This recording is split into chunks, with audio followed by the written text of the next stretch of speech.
Dear friends, welcome in our channel. इस video में हम सीखने वाले हैं class 11th subject biology chapter number 2.1 kingdom Protista के बारे में। इससे पहले हम इसका फर्स्ट पार्ट देख चुके हैं। उसमें हमने सीखा था general introduction of kingdom protista, characteristics of protista and paramecium की स्ट्रक्चर किस टाइप की दिखाई देती है और इसमें फ्यूजन किस टाइप से होता है। ये सब चीज़ें वहाँ पर हमने स्टडी की थी।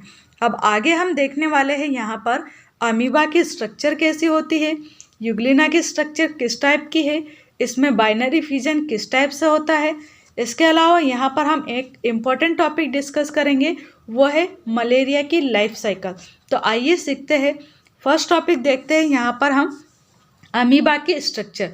जो अमीबा है वो क्या है, एक टाइप का माइक्रो ऑर्गेनिज्म है और इसमें जो एक टाइप से न्यूट्रिशन होता है वो कैसा होता है, होलोजोइक टाइप का न्यूट्रिशन होता है। ठीक है, यानी कि इसकी बॉडी के आसपास आके कुछ ऑर्गेनिज्म, छोटे छोटे ऑर्गेनिज्म यहाँ पर आके अटैच होते हैं और ये जो भी सॉलिड सब्सटेंस आते हैं उनको ये इनगल्फ कर लेते हैं, यानी कि निगल जाते हैं। तो इस टाइप से भी ये अपना भोजन ले पाते हैं। अमीबा है वो इस टाइप से रैंडमली इधर उधर ऐसे इस टाइप से डिस्ट्रीब्यूटेड रहता है, यानी कि कुछ टेढ़ी मेढ़ी स्ट्रक्चर होती है इसकी। और इसकी बॉडी में ये जो उभार दिखते हैं, इस टाइप से जो उभार हमें दिखाई दे रहे हैं, ये इसके पैर का काम करते हैं। ठीक है, क्या काम करते हैं, ये इसके पैर का काम करते हैं और इनको हम बोलते हैं स्यूडोपोडिया।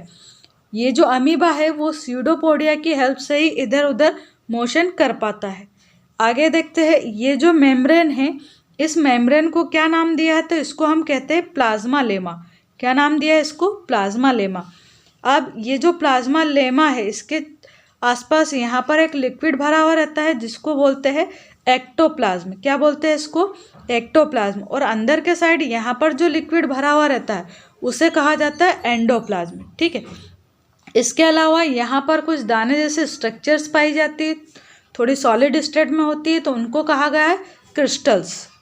इसके अलावा यहाँ पर आगे के साइड केप पाई जाती है जिसको नाम दिया है यहाँ पर हाइलिन केप। ठीक है, क्या नाम दिया, हाइलिन केप। यहाँ पर ये इस टाइप से राउंड स्ट्रक्चर दिखाई दे रही है, उनके अंदर कुछ फूड मटेरियल्स स्टोर फॉर्म में रहते हैं जिनको कहा है इसने फूड वैक्यूल्स। क्या नाम दिया इनको, फूड वैक्यूल्स। इसके अलावा अमीबा में इस टाइप से एक स्ट्रक्चर है ये जिसको न्यूक्लियस कहा जाता है और ये न्यूक्लियस पूरी बॉडी को कंट्रोल करने का काम करता है। इसके अलावा यहाँ पर कुछ वाटर के लिए भी कुछ वैक्यूल्स पाए जाते हैं, यानी कि यहाँ पर जो वाटर है वो ग्लोबुलर फॉर्म में सेव रहता है, तो यहाँ पर कुछ वाटर के भी ग्लोब्यूल्स पाए जाते हैं। इसके अलावा एक बड़ा सा यहाँ पर सर्कल रिप्रेजेंट किया है, ये क्या दिखा रहा है, तो ये कॉन्ट्रैक्टाइल वैक्यूल को शो कर रहा है, यानी कि ये जो अमीबा है इसको कॉन्ट्रैक्ट करने में ये वैक्यूल हेल्प करता है। इसके अलावा यहाँ पर यूरोइड दिए है, या इस टाइप की ये फिंगर जैसे स्ट्रक्चर है, इनको यहाँ पर यूरोइड कहा है। इसके अलावा बॉडी के ऊपर इस टाइप से कुछ धारियाँ दिखाई देती है जिनको कहा है इसने एक्टोप्लाज्मिक रिड्ज। क्या नाम दिया है इनको, एक्टोप्लाज्मिक रिड्ज। तो ये थे हमारी अमीबा की स्ट्रक्चर। अब इसके बाद देखते हैं हम यूग्लिना की स्ट्रक्चर। ये स्ट्रक्चर है यूग्लिना की। इसमें ये जो थ्रेड लाइक स्ट्रक्चर है इसको नाम दिया गया है लोकोमोटरी फ्लेजिलम, यानी कि यूग्लिना में जो लोकोमोशन का काम है, यानी कि गति का जो काम है वो ये फ्लेजिलम ही करता है। इसके नीचे यहाँ पर दे रखा है ये है रिजर्वायर। ठीक है, जिसमें कि फूड मटेरियल्स रिजर्व रहते हैं। इसके साथ में यहाँ पर एक छोटा सा फ्लेजिलम होता है जिसको शॉर्ट फ्लेजिलम नाम दिया गया है। यहाँ पर है इसमें कॉन्ट्रैक्टाइल वैक्यूल, जो कि ये जो यूग्लिना है इसको कॉन्ट्रैक्ट करवाने में हेल्प करता है। इसके यहाँ पर साइड से ऐसे छोटे छोटे वैक्यूल्स दे रखे हैं जिनको कहा गया है एक्सेसरी वैक्यूल्स। ठीक है, इसके अलावा यहाँ पर है इसमें न्यूक्लियस। न्यूक्लियस के चारों ओर की ये जो मेम्ब्रेन है उसको नाम दिया गया है न्यूक्लियर मेम्ब्रेन। न्यूक्लियस के अंदर यहाँ पर प्रेजेंट है इसमें क्रोमोसोम। क्रोमोसोम क्या है, तो जेनेटिक मटेरियल्स होते हैं। ये यूग्लिना जो है इसका जो क्रोमोसोम है वो क्या है, जेनेटिक मटेरियल है। न्यूक्लियस के अंदर छोटी डॉट लाइक स्ट्रक्चर दे रखी है एक, इसको कहा गया है न्यूक्लियोलस, यानी कि केंद्रक के अंदर छोटी सी केंद्रिका पाई जाती है। अब ये तीनों जो पार्ट है इसमें, न्यूक्लियोप्लाज्म, न्यूक्लियोलस एंड क्रोमोसोम, सबको एक साथ हम बोलते हैं न्यूक्लियस। ठीक है, न्यूक्लियोप्लाज्म क्या है? तो ये जो न्यूक्लियस है इसके अंदर एक लिक्विड भरा रहता है जिसको कहा जाता है न्यूक्लियोप्लाज्म।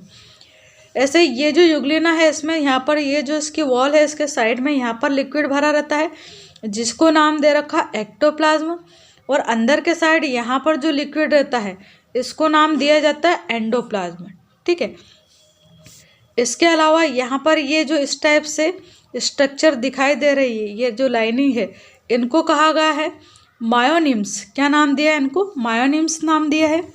इसके अलावा यहाँ पर इसमें ये जो फ्लावर लाइक स्ट्रक्चर दिख रही है आपको हल्की सी, ये स्ट्रक्चर पर ही प्रेजेंट है यहाँ पर क्लोरोप्लास्ट। ठीक है, इसके अलावा ये जो सर्कल लाइक स्ट्रक्चर दिख रही है हमें, इनको नाम दे रखा है पैरामाइलोन ग्रेन्यूल्स। क्या नाम दिया है? माइलोन ग्रेन्यूल्स, पैरामाइलोन ग्रेन्यूल नाम दिया है इनको। इसके अलावा यहाँ पर ये वाला जो डार्क स्पॉट दिखाई दे रहा है इसको नाम दिया है स्टिग्मा। बस इतने नाम इसमें सफिशिएंट है याद रखने के लिए। तो ये थे हमारी यूग्लिना के स्ट्रक्चर। इसके बाद इसमें हम देखते हैं कि फिजन किस टाइप से होता है। जो यूग्लिना है इसमें बहुत सिंपल टाइप से फिजन होता है। धीरे धीरे यहाँ पर ये जो ग्रू है वो धीरे धीरे बढ़ती जाती है यहाँ पर, और ये जो न्यूक्लियस है वो धीरे धीरे चपटा होके एक न्यूक्लियस से यहाँ पर धीरे धीरे दो न्यूक्लियस बन जाते हैं। ठीक है, और ये ऐसे इस टाइप से हॉरिजॉन्टली एक यूग्लिना से यहाँ पर दो यूग्लिना धीरे धीरे बन जाते हैं। तो बहुत सिंपल स्टेप्स है। देखिए पहले स्टेप में यहाँ पर क्या हो रहा है, धीरे धीरे यहाँ पर ये जो ग्रू है वो बड़ी हुई, जो न्यूक्लियस है वो थोड़ा सा स्ट्रक्चर में चेंज होता है, फिर यहाँ पर थोड़ी और स्ट्रक्चर चेंज हुई और ये जो ग्रू है वो थोड़ी बढ़ती गई। फिर यहाँ पर ये जो यूग्लिना है इसका शेप ऐसे थोड़ा सा फूल गया, और ये जो न्यूक्लियस था ये ऐसे 8 शेप में बन गया है ना, 8 लाइक स्ट्रक्चर। और यहाँ पर इसके अंदर जो न्यूक्लियोलस है वो भी 2 पार्ट में डिवाइड हो गई यहाँ पर। फिर आगे जाके 2 अलग अलग न्यूक्लियस बन गए, और ये जो यूग्लिना है वो यहाँ से सेपरेट हो गया, और लास्ट में क्या होगा, यहाँ से टूट के ये एक यूग्लिना से 2 यूग्लिना में चेंज हो जाएंगे। तो ये लॉन्गिट्यूडनल फिजन है यूग्लिना में। यहाँ पर हम सीखने वाले एक बहुत ही इंटरेस्टिंग टॉपिक जो कि है मलेरिया। जो मलेरिया डिसीज़ है ये फीमेल एनाफिलीज मॉस्किटो के काटने से होती है। कोई दूसरा अगर मच्छर काटता है तो ये डिसीज़ नहीं होती है। ये जो फीमेल एनाफिलीज मच्छर है ये काटता है तभी मलेरिया डिसीज़ क्यों होती है?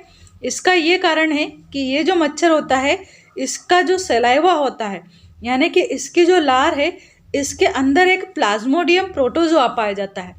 जब ये ह्यूमन बीइंग को काटता है तो इस प्रोटोजोआ को ये ह्यूमन बॉडी में इंजेक्ट करवा देता है, यानी कि एंटर करवा देता है, और इसके कारण फिर फीवर आती है। ठीक है, अब ये जो मच्छर है वो जनरली कहाँ पर ज़्यादा डेवलप होता है या कहाँ पनपता है? तो जो हमारे छत के ऊपर कुछ पुराने टायर वगैरह पड़े रहते हैं और इनके अंदर अगर बारिश का कई दिनों का पानी इकट्ठा हुआ रखा रहता है तो उसमें ये मच्छर अपने अंडे देता है। ठीक है, और अंडे से फिर लार्वा बनता है और लार्वा से नए मच्छर बन जाते हैं।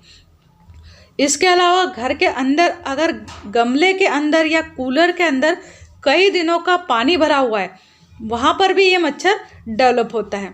तो हमें क्या करना चाहिए? इस मच्छर से बचाव के लिए अपने आसपास हमें साफ़ सफाई रखनी चाहिए, जिससे कि ना तो ये मच्छर डेवलप होगा और ना ही ये डिसीज़ होगी। ठीक है, अब ये जो मलेरिया का मच्छर है इसका जो प्रोटोजोआ है जिसको हम प्लाज्मोडियम कहते हैं, ये प्लाज्मोडियम अपना जो लाइफ साइकिल है वो 2 हाफ साइकिल में कंप्लीट करता है, यानी कि इसका जो ये हाफ इतना जो साइकिल है ये ह्यूमन बॉडी में होता है, जबकि यहाँ से यहाँ तक जो हाफ साइकिल है ये मच्छर की बॉडी में होता है।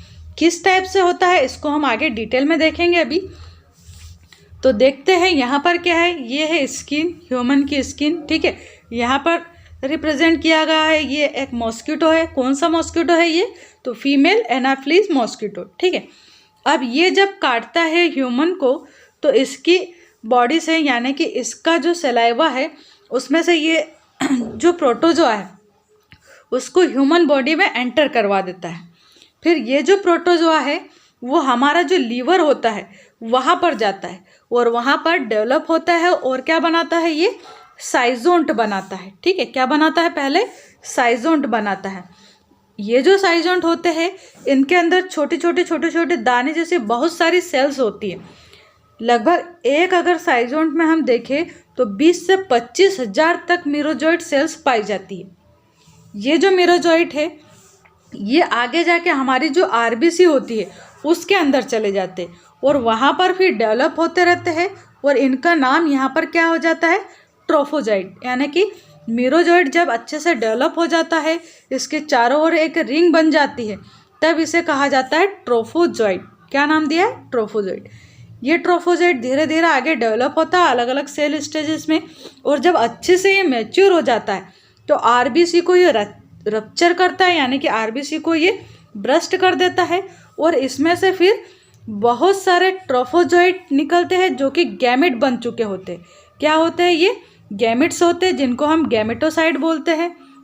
ये जो गैमेट है वो दो टाइप के होते हैं, एक टाइप के जो रहते हैं वो फीमेल होते हैं, दूसरे टाइप के जो रहते हैं वो मेल टाइप के गैमेट्स होते हैं। ठीक है, जो मेल गैमेट है उनको हम कहते हैं कि ये कैसे है, माइक्रो गैमेट है, यानी कि छोटे गैमेट्स है।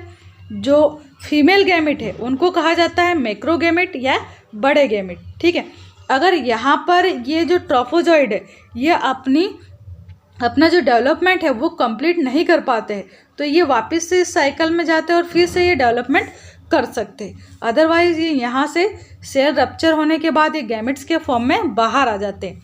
अब ये जो गैमेट है वो ह्यूमन बॉडी में रहते हैं। जब कोई दूसरा फीमेल एनाफिलिस मॉस्किटो या फिर जो पहले वाला है वही जब काटता है अगेन ह्यूमन बॉडी को, तो ये जो गैमेट्स है मेल एंड फीमेल गैमेट्स ये फिर इस मच्छर की बॉडी में ट्रांसफ़र हो जाते हैं। अब इसके पास मेल एंड फीमेल दोनों गैमेट्स आ गए हैं। ठीक है, ये यहाँ पर दे रखे हैं, देखिए ये माइक्रो गैमेट और ये मैक्रो गैमेट। माइक्रो यानी कि ये मेल गैमेट है और मैक्रो यानी कि ये फीमेल गैमेट है। ठीक है, तो ये दोनों गैमेट्स आपस में फ्यूज़न करते हैं यानी कि फर्टिलाइजेशन करते हैं और यहाँ पर बनता है फिर जाइगोट। क्या बनता है, जाइगोट। ये जाइगोट आगे जाके डेवलप होके बनाता है ookinete। ookinete से फिर डेवलप होके यहाँ पर बनते हैं oocyst, और ये जो oocyst बनते हैं वो अच्छे से डेवलप होके फिर बनाते हैं सिस्ट। क्या बनाते हैं, ये सिस्ट। और जो सिस्ट सेल होती है इसके अंदर बहुत सारे स्पोरोजोइट्स होते हैं और ये जो स्पोरोजोइट है वो ये मच्छर जो रहता है इसकी गट में सेव रहते हैं। कहाँ पर रहते हैं, मच्छर की जो गट रहती है या फिर जो मीट गट जिसको बोलते हैं वहाँ पर सेव रहते हैं। जब ये किसी ह्यूमन बीइंग को काटता है तो फिर से ये अपने स्पोरोजोइट्स को उसके अंदर एंटर करवा देता है। फिर स्पोरोजोइट जो है वो साइजोन्ट बनाते हैं, साइजोन्ट में फिर मीरोजोइट बनते हैं, मीरोजोइट आरबीसी यानी कि इरिथ्रोसाइट्स में जाते हैं, वहाँ फिर ये ट्रोफोजोइट में चेंज होते हैं। ट्रोफोजोइट में चेंज होने के बाद डेवलप होते हैं और उसके बाद फिर जब आरबीसी रप्चर होती है तो मेल फीमेल गैमेट्स के फॉर्म में ये बाहर आते हैं और फिर यहाँ पर जब दूसरा मच्छर काटता है या वही मच्छर काटता है तो फिर उसकी बॉडी में जाते हैं। फिर गैमेट का फर्टिलाइजेशन होता है, फिर फर्टिलाइजेशन के बाद ookinete बनते हैं, oocyst बनते हैं और फिर सिस्ट बनते हैं। इस टाइप से ये जो साइकिल है पूरा साइकिल चलता रहता है। ठीक है, तो इस टाइप से एक जो मलेरिया का मच्छर है वो अपना लाइफ साइकिल कंप्लीट करता है। अब यहाँ पर ध्यान क्या रखना है कि ये जो मच्छर है ना ये अपनी लाइफ साइकिल कंप्लीट नहीं कर रहा, इसके अंदर जो प्लाज्मोडियम है वो अपनी लाइफ साइकिल कंप्लीट कर रहा है। ठीक है, जो मच्छर है वो तो अंडे दे के डेवलप होता है, इसके अंदर जो प्रोटोजोआ मिल रहा है जिसको हम प्लाज्मोडियम कहते हैं वो अपना लाइफ साइकिल इस टाइप से कंप्लीट कर रहा है। ठीक है, तो ये बात हमें ध्यान रखनी है। अब जब इस टाइप की जो सेल्स है ये जैसे मीरोजोइट्स है या जो स्पोरोजोइट्स है इनका नंबर बहुत ज़्यादा बढ़ जाता है हमारी बॉडी के अंदर, तब हमें आता है फीवर। ठीक है, और ठंड लगने के साथ उल्टियाँ होती है, हेडेक होता है और कपकपी के साथ में इसमें ठंड लगती है। तो इस टाइप से कंप्लीट होता है मलेरिया का एक साइकिल। अब यहाँ पर देखिए ये जो आरबीसी है वो इस टाइप से मीरोजोइट्स को डेवलप करवाने के चक्कर में बहुत सारी जो आरबीसी है वो डेड हो जाती है, यानी कि बहुत सारी जो आरबीसी है वो रप्चर हो जाती है, टूट जाती है या डेड हो जाती है और जो आरबीसी है वो कहाँ जाके फिर सेव होती है, जो डेड आरबीसी है वो हमारी बॉडी में जो स्प्लीन है, जो स्प्लीन वाला पार्ट है वहाँ पर जाके ये सेव होती है। और इसी कारण से जो स्प्लीन है उसका शेप जो है वो बढ़ जाता है। और जब स्प्लीन का शेप बढ़ता है तो हमें यहाँ पेट के ऊपर राइट हैंड साइड पर पेन होता है। जब डॉक्टर फिंगर गड़ा के वहाँ पर देखता है तो थोड़ा सा हमें पेन फील होता है। अब यहाँ पर जो स्प्लीन का शेप बढ़ता है इसको क्या कहा जाता है, इस डिसीज़ को कहा जाता है कि ये क्या हो गया है, स्प्लीनोमेगेली नाम की इसमें डिसीज़ है, यानी कि स्प्लीनोमेगेली नाम की एक प्रॉब्लम क्रिएट हो गई है। ठीक है, क्यों होती है ये, क्योंकि बहुत सारी आरबीसी जो डेड आरबीसी है वो कहाँ पर सेव हो रही है, तो ये स्प्लीन में सेव हो रही है इसलिए। और जो स्प्लीन है उसको आरबीसी का कब्रगाह कहा जाता है या कब्रिस्तान कहा जाता है। तो मरने के बाद यानी डेड होने के बाद जो आरबीसी है वो हमारी स्प्लीन के अंदर सेव होती है। अब क्योंकि जल्दी जल्दी बहुत सारी आरबीसी मरती है इसलिए ये जो सेव होने की कैपेसिटी है स्प्लीन की वो बढ़ जाती है, बहुत सारे आरबीसी सेव होती है इसलिए इसका जो शेप है वो धीरे धीरे इंक्रीज हो जाता है। तो इस टाइप से यहाँ पर जो मलेरिया है वो अपना लाइफ साइकिल कंप्लीट करता है। ठीक है, अब यहाँ पर ये जो सेल का डिवीज़न हो रहा है वो लीवर के अंदर सेल का डिवीज़न होता है। और लीवर के अंदर जो स्पोरोजोइट है उनका किस टाइप से डिवीज़न होता है, तो एसेक्सुअली यहाँ पर डिवीज़न होता है। एग्ज़ाम में पूछा जाता है नीट वगैरह के एग्ज़ाम में कि जो स्पोरोजोइट्स होते हैं उनका एसेक्सुअल डिवीज़न कहाँ पर होता है, तो जो लीवर है उसके अंदर होता है। ठीक है, इसके अलावा पूछा जाता है कि जो यहाँ पर स्पोरोजोइट्स बन रहे थे वो कहाँ पर सेव होते हैं, तो जो मच्छर होता है उसकी जो गट होती है वहाँ पर सेव होते हैं, यानी मिड गट के अंदर सेव होते हैं। ठीक है, तो इस टाइप से हमें ये सब चीज़ें याद रखना है और यहाँ पर ये साइकिल इस टाइप से कंप्लीट होता है।